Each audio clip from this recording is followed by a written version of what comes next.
Solomon brought both leadership and ideological vision, helping NCJW become the premier Jewish women's organization of the late 19th and early 20th centuries, and one that has continued to impact policy, advocate for justice, and support the community to this day.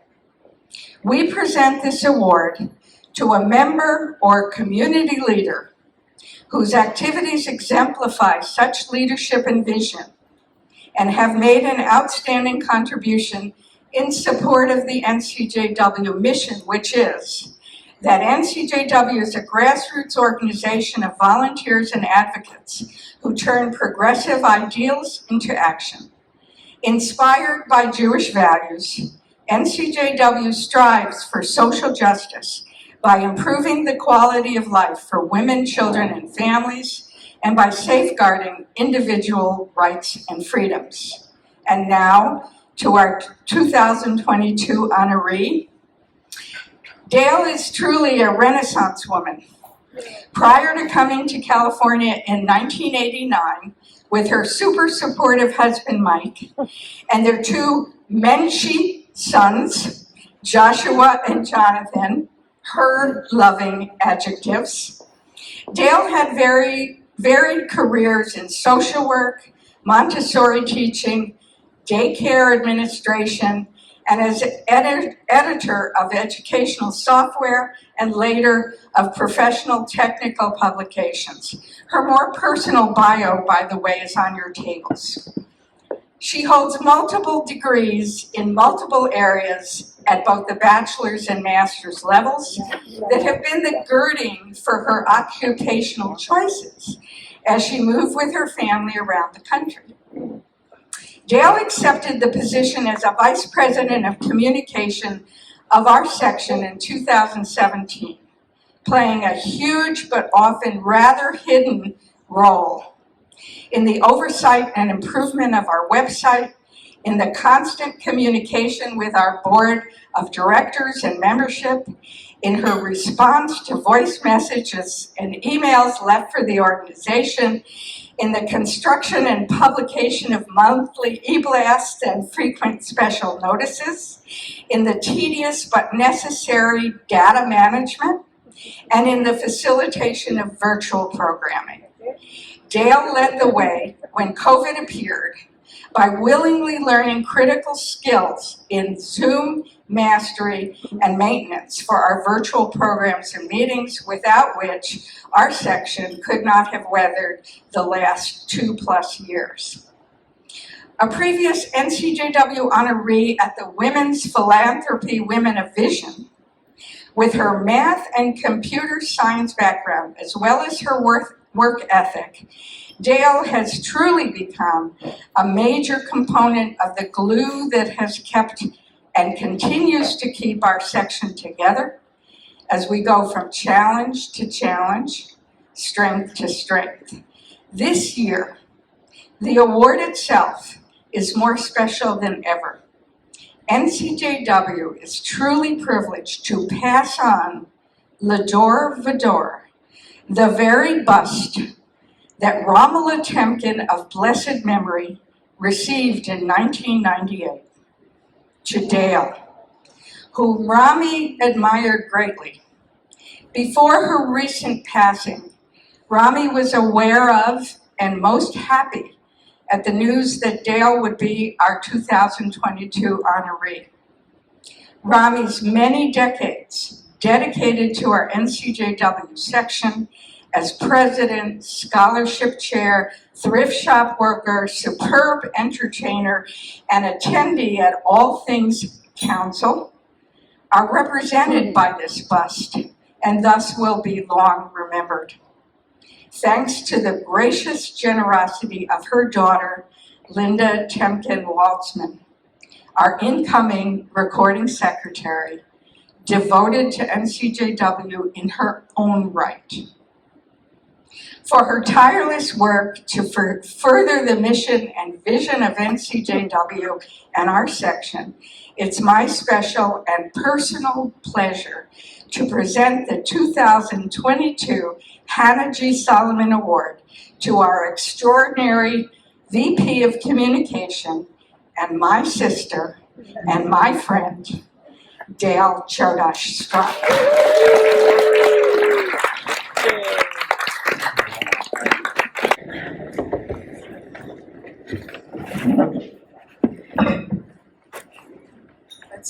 Let's see if that works, or do I need to hold it?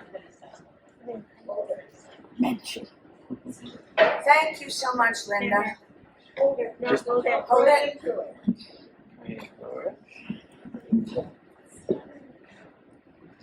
Thank you so much, Linda. And thanks to all of the Charter Day Committee and all of NCJW for honoring me with this amazing Hannah G. Solomon Award. Thank you, Linda Waltzman. Where are you? Moved. For bequeathing to me your sweet mother's award. I will treasure it and remember her always. I'm not gonna cry. Beyond the fact that Hannah was a devoted wife and mother, she helped recast the idea of the Jewish mother into a woman who could be both deeply committed to her home life and also contribute to society, as Rami did. What role models for all of us. Even before my husband Mike and I moved to California, NCJW was a home for me to find like-minded and like-hearted women in Pittsburgh, Jacksonville, Houston, and Atlanta. I know from experience that women across this country have stepped up decade after decade to make their communities healthier, safer, more equitable, and more inclusive. And our NCJW section has also been that home for me. You have helped me feel welcomed, appreciated, and useful. And what else could one ask for from community life? So many of you have been essential to my NCJW experience. I can't name names here, but I thank each of you so much. But none of my volunteer work would have been possible without Mike Strok by my side. He is my chief cheerleader and supporter. Many of you know that he does almost all the cooking, cleaning, grocery shopping, laundry, and more in our house. Babysitting. Oh, babysitting. And I do that too. And you told me how jealous you are. But there's so much more. I need to tell you more of our story, and specifically in the context of one of NCJW's priorities, abortion access. It's also an important priority today that women speak their truth. And today is my chance to do that. Do we each control the course of our lives? Yes and no. We can all point to major choices we've made that opened some doors and closed others, like which college to attend, which city to move to, and whom to marry. But life also teaches us more than we care to admit that we sometimes have little control over the course of our lives. In 1966, Mike and I were taking Russian at Cornell University, but didn't know each other until he at the last minute decided to join our professor's camping trip to Eastern Europe that I and about 20 other students had signed up for. A wonderful summer romance bloomed. A long story for another time. After a year of dating at Cornell, but not yet committed to marriage, we became pregnant. I was 19, halfway through college, and not sure whether this relationship was going to be forever. I was very clear that despite the fact that abortion was illegal, I was not emotionally ready to be a mother or a wife, and could not fathom leaving college. Mike was supportive, and together we found a way to get me an illegal abortion. I knew that theoretically I had a choice, but that realistically, becoming a parent at that time would be a terrible idea. It was horrendous to make this huge decision relatively alone, keep it from my family and most of my friends, and go through the surreptitious, scary process. Today, I am beside myself worrying about other women stuck in similar dilemmas, given where our country is headed. Economic and psychological harm will likely not be reasons to obtain an abortion in many places, not be legal reasons. I shudder to envision so many women's stories like mine. After 2 more years of college life and dating, Mike and I married on campus the day before I graduated. Skipping over all the big decisions we made together for the next few years, we found ourselves loving life in the Colorado mountains with a perfect 6-month-old son, Joshua, and 2 dogs. Then, in the middle of the night, our house burned down. We all got out safely, but only with the clothes we were wearing. With a baby, no home, and jobs ending, we sent out dozens of resumes to see where we'd land. As we camped around the West that summer waiting for job interviews, I became pregnant again. I was not only homeless, jobless, and with a 6-month-old, but with an IUD in me that had just been recalled because women with it were getting pregnant and dying. This time I called my father, who was an amazing, beloved physician, to ask what to do. He said, absolutely end the pregnancy. It wasn't safe for me or the fetus to continue it. With another huge, scary turn in the road, I felt I really had no choice. I was so fortunate that abortion was legal in 1974, and I had Mike by my side. So we got to Oregon, where I had another abortion, this time legally and safely.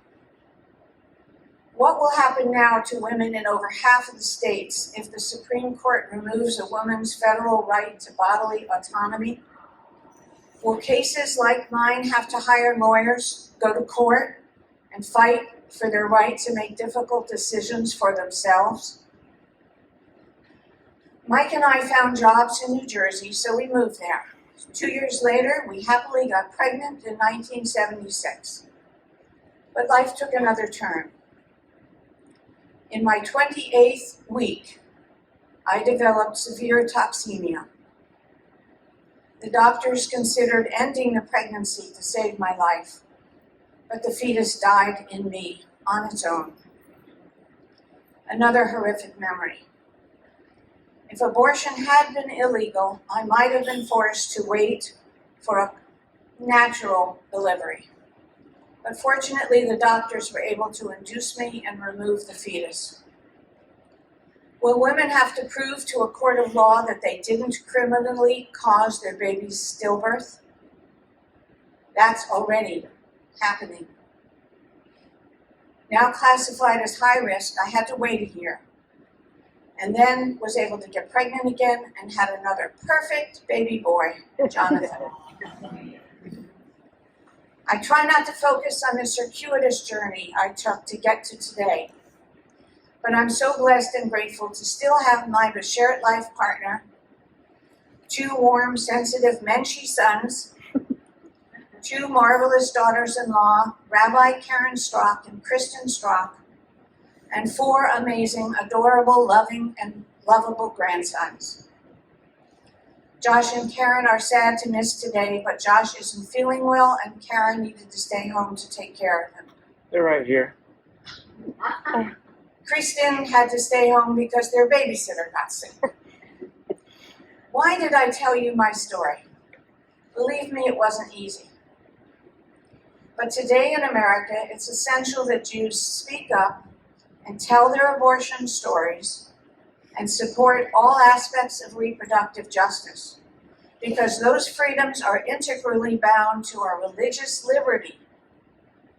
And respecting every person's right to build their families and live their lives with dignity is a sacred Jewish value. True, we cannot control every twist and turn of our lives, but for the choices we should have, we must fight to keep those rights. Did you know that in the 1920s, NCJW helped establish the first 10 birth control centers, clinics in the United States, which later became Planned Parenthood clinics? Now, with its Jewish Fund for Abortion Access, NCJW is partnering with the National Abortion Federation to raise funds for people who need help to end pregnancies. You can find out more at National's website, ncjw.org, or at our section website, ncjwlongbeach.org. The fight to reinstate reproductive freedom will be decades long, but I will remain part of that battle as long as I can.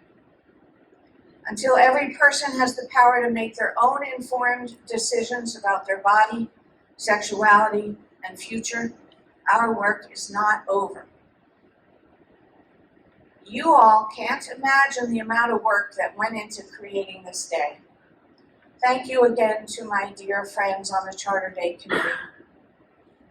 Thank you all for coming today and listening and doing what you can to make this a better world. Thank you.